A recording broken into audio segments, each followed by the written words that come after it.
जय गुरु जी। शुक्राना गुरु जी। महाप्रलय काल में केवल सद्ब्रह्म की सत्ता का प्रतिपादन, उस निर्गुण निराकार ब्रह्म से ईश्वर मूर्ति सदाशिव का प्रकट्य, सदाशिव द्वारा स्वरूप भूता शक्ति अंबिका का प्रकटीकरण, उन दोनों के द्वारा उत्तम क्षेत्र काशी या आनंदवन का प्रादुर्भव, शिव के वामांग से परम पुरुष विष्णु का आविर्भाव तथा उनके साकाश से प्रकट्य तत्वों की क्रमशः उत्पत्ति का वर्णन। ब्रह्मा जी ने कहा, ब्राह्मण देव शिरोमणे, तुम सदा समस्त जगत के उपकार में ही लगे रहते हो। तुमने लोगों के हित की कामना से यह उत्तम बात पूछी है, जिसके सुनने से संपूर्ण लोगों के समस्त पापों का क्षय हो जाता है। उस अनाम्य शिव तत्व का मैं तुमसे वर्णन करता हूँ। शिव तत्व का स्वरूप बड़ा ही उत्कृष्ट और अद्भुत है। जिस समय समस्त चराचर जगत नष्ट हो गया था, सर्वत्र केवल अंधकार ही अंधकार था। ना सूर्य दिखाई देते थे, ना चंद्रमा, अन्य अन्य ग्रहों और नक्षत्रों का भी पता नहीं था। ना दिन होता था, ना रात। अग्नि, पृथ्वी, वायु और जल की भी सत्ता नहीं थी। प्रधान तत्व से रहित सुना आकाश मात्र शेष था। दूसरे किसी तेज की उपलब्धि नहीं होती थी। अदृष्ट आदि का भी अस्तित्व नहीं था।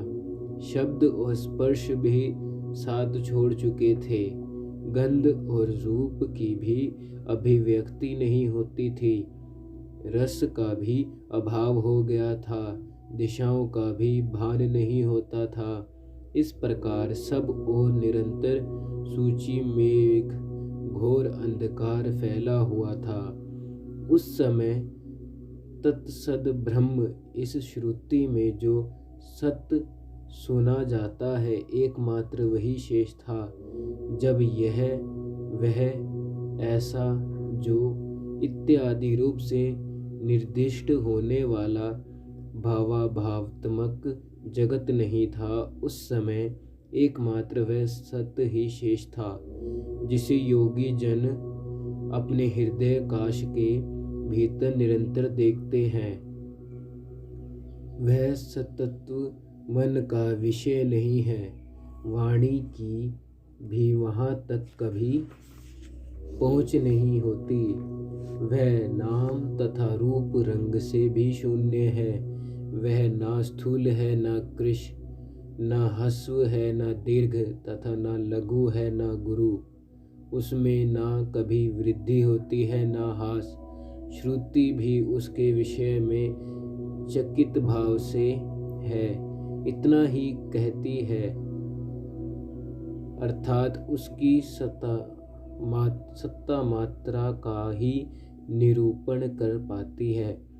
उसका कोई विशेष विवरण देने में असमर्थ हो जाता है।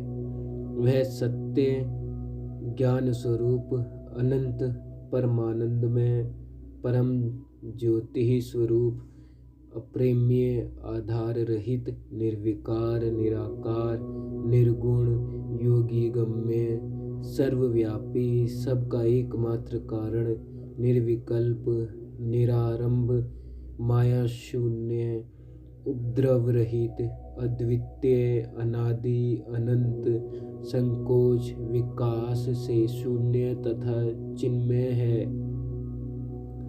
जिस पार ब्रह्म के विषय में ज्ञान और अज्ञान से पूर्ण उक्तियों द्वारा इस प्रकार ऊपर बताए अनुसार विकल्प किए जाते हैं, उसने कुछ काल के बाद सृष्टि का समय आने पर द्वितीय की इच्छा प्रकट की।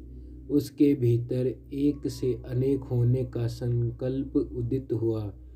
तब उस निराकार परमात्मा ने अपनी लीला शक्ति से अपने लिए मूर्ति आकार की कल्पना की। वह मूर्ति संपूर्ण ऐश्वर्य गुणों से संपन्न, सर्वज्ञमयी, शुभ स्वरूपा, सर्वव्यापिनी, सर्वरूपा, सर्वदर्शिनी, सर्वकारिणी, सबकी एकमात्र वंदिया, सर्वगा, सब कुछ देने वाली और संपूर्ण संस्कृतियों का केंद्र थी। उस शुद्ध रूपिणी ईश्वर मूर्ति की कल्पना करके वह अद्वितीय, अनादि, अनंत, सर्वप्रकाशक, चिन्मय, सर्वव्यापी और अविनाशी पारब्रह्म अंतर्हित हो गया। जो मूर्ति रहित परम ब्रह्मा है, उसकी मूर्ति चिन्मय आकार भगवान सदाशिव है। अर्वाचीन और प्राचीन विद्वान उन्हीं को ईश्वर कहते हैं। उस समय एकाकी रहकर स्वेच्छा अनुसार विहार करने वाले उन सदाशिव ने अपने विग्रह से स्वयं ही एक स्वरूप भूता शक्ति की सृष्टि की, जो उनके अपने श्री अंग से कभी अलग होने वाली नहीं थी। उस पराशक्ति को प्रधान, प्रकृति, गुणवती, माया, बुद्धि तत्व की जननी तथा विकार रहित बताया गया है। वह शक्ति अंबिका कही गई है।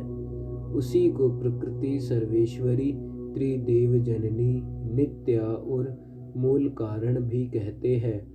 सदाशिव द्वारा प्रकट की गई उस शक्ति के 8 भुजाएं हैं। उस शुभ लक्षणा देवी के मुख की शोभा विचित्र है। वह अकेले ही अपने मुखमंडल में सदा 1 सहस्त्र चंद्रमाओं की कांति धारण करती है। नाना प्रकार के आभूषण उसके श्री अंगों की शोभा बढ़ाते हैं।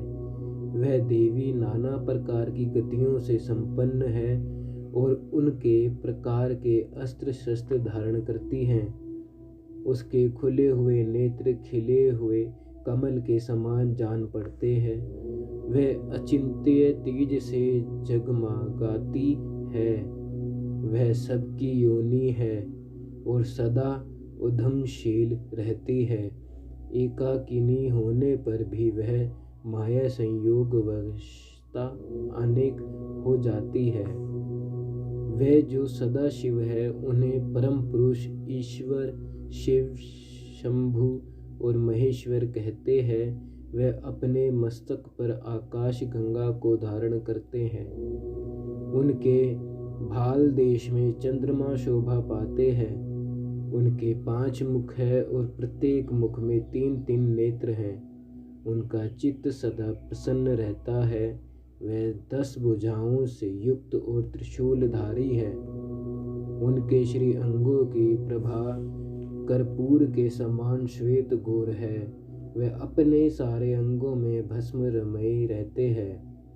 उन काल रूपी ब्राह्मण ने एक ही समय शक्ति के नाथ शिवलोक नामक क्षेत्र का निर्माण किया था। उस उत्तम क्षेत्र को ही काशी कहते हैं।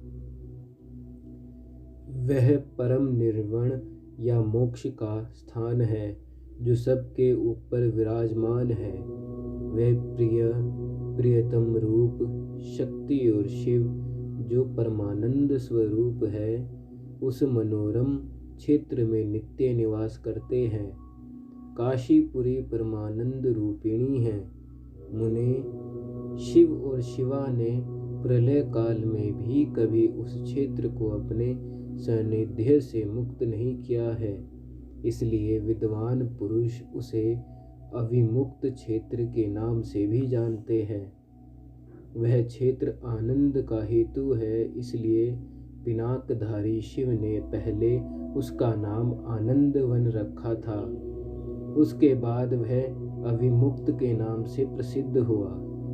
देवर्षि एक समय उस आनंदवन में रमण करते हुए शिवा और शिव के मन में यह इच्छा हुई कि किसी दूसरे पुरुष की भी सृष्टि करनी चाहिए, जिस पर यह सृष्टि संचालन का महान भार रखकर हम दोनों केवल काशी में रहकर इच्छा अनुसार विचरे और निर्वाण धारण करें।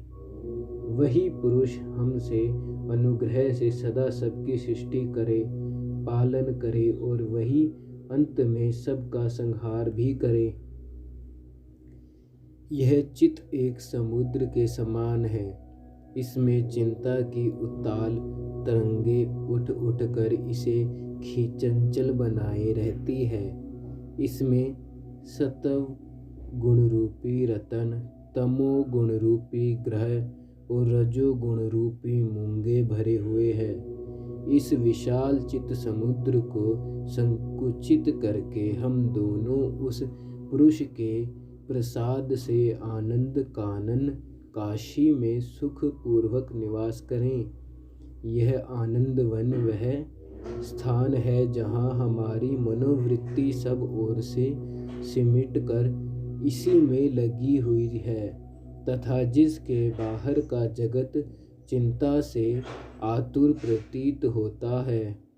ऐसा निश्चय करके शक्ति सहित सर्वव्यापी परमेश्वर शिव ने अपने वाम भाग के 10वें अंग पर अमृत मल दिया।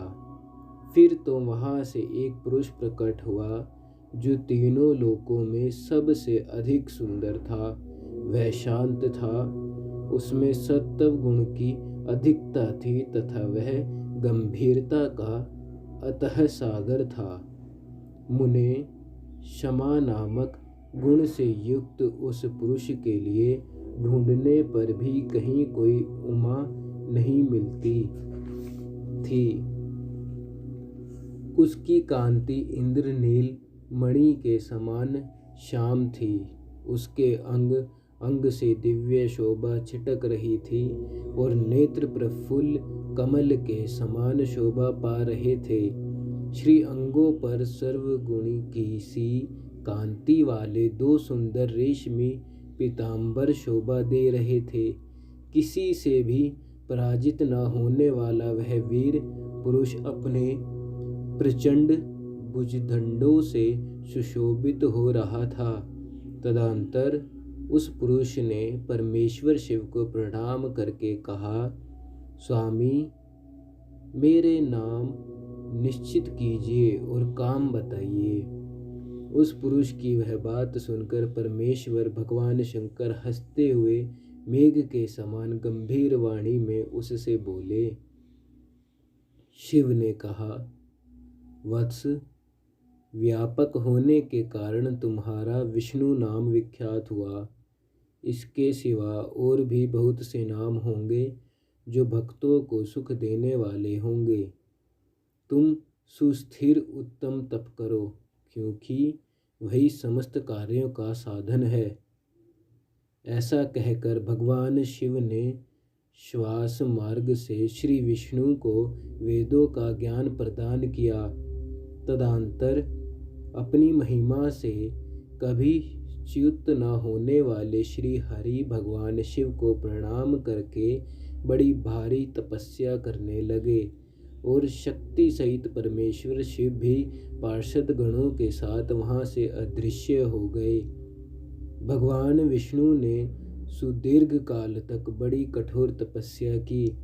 तपस्या के परिश्रम से युक्त भगवान विष्णु के अंग से नाना प्रकार की जलधाराएं निकलने लगी। यह सब भगवान शिव की माया से ही संभव हुआ। महामुने, उस जल से सारा सुना आकाश व्याप्त हो गया। वह ब्रह्म रूप जल अपने स्पर्श मात्र से सब पापों का नाश करने वाला सिद्ध हुआ। उस समय थके हुए परम पुरुष विष्णु ने स्वयं उस जल में शयन किया। वह दीर्घ काल तक बड़ी प्रसन्नता के साथ उसमें रहे। नार अर्थात जल में शयन करने के कारण ही उनका नारायण यह श्रुति सम्मत नाम प्रसिद्ध हुआ। उस समय उन परम पुरुष नारायण के सिवा दूसरी कोई प्राकृत वस्तु नहीं थी। उसके बाद ही उन महात्मा नारायण देव से यथा समय सभी तत्व प्रकट हुए। महामते विद्वान, मैं उन तत्वों की उत्पत्ति का प्रकार बता रहा हूँ, सुनो। प्रकृति से महतत्व प्रकट हुआ और महतत्व से तीनों गुण। इन गुणों के भेद से इन गुणों के भेद से ही त्रिविध अहंकार की उत्पत्ति हुई। अहंकार से 5 तन्मात्राएं हुई और उन तन्मात्राओं से 5 भूत प्रकट हुए। उसी समय ज्ञानेंद्रियों और कर्मेंद्रियों का भी प्रादुर्भाव हुआ। मुनि श्रेष्ठ, इस प्रकार मैंने तुम्हें तत्वों की संख्या बताई है। इनमें से पुरुष को छोड़कर शेष सारे तत्व प्रकृति से प्रकट हुए हैं, इसलिए सब के सब जड़ है। तत्वों की संख्या 24 है। उस समय एकाकार हुए 24 तत्वों को ग्रहण करके वह परम पुरुष नारायण भगवान शिव की इच्छा से ब्रह्म रूप जल में सो गए। जय गुरु जी, शुक्राना गुरु जी।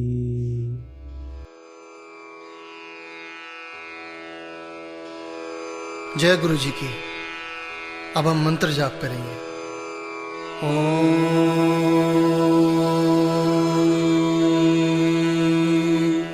नमः शिवाय।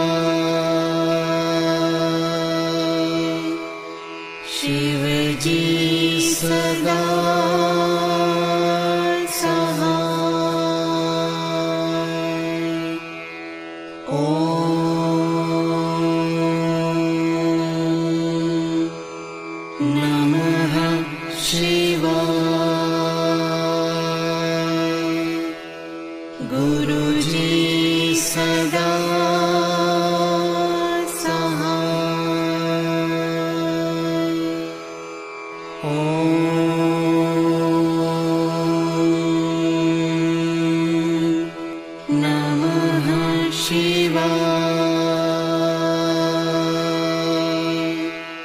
शिव जी सदा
शिव जी सदा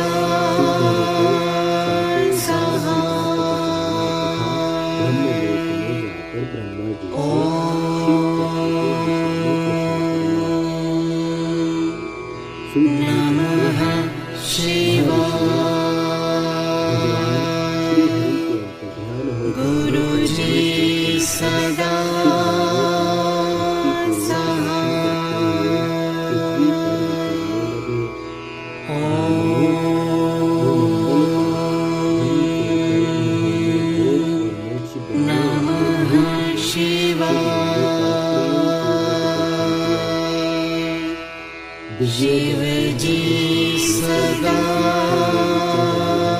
सदा यह जानकर वह उनके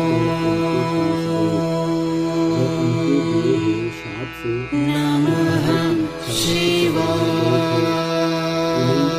उन्होंने आदरपूर्वक गुरुजी सदा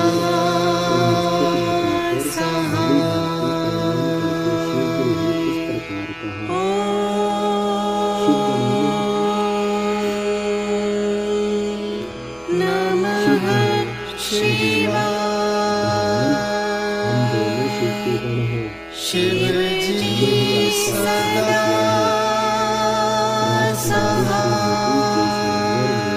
आपका चित्त माया से मोहित हो गया था। उस समय परमेश्वर की प्रेरणा से आपने हम दोनों को नमः जानकर हमने चुप रह जाना ही अपने जीवन गुरुजी सदा इसमें किसी का दोष नहीं। हमें अपने कर्म का ही फल प्राप्त हुआ है। प्रभु अब आप प्रसन्न हैं जय गुरु जी की। और हम दोनों पर अनुग्रह कीजिए। नारद जी ने कहा, आप दोनों महादेव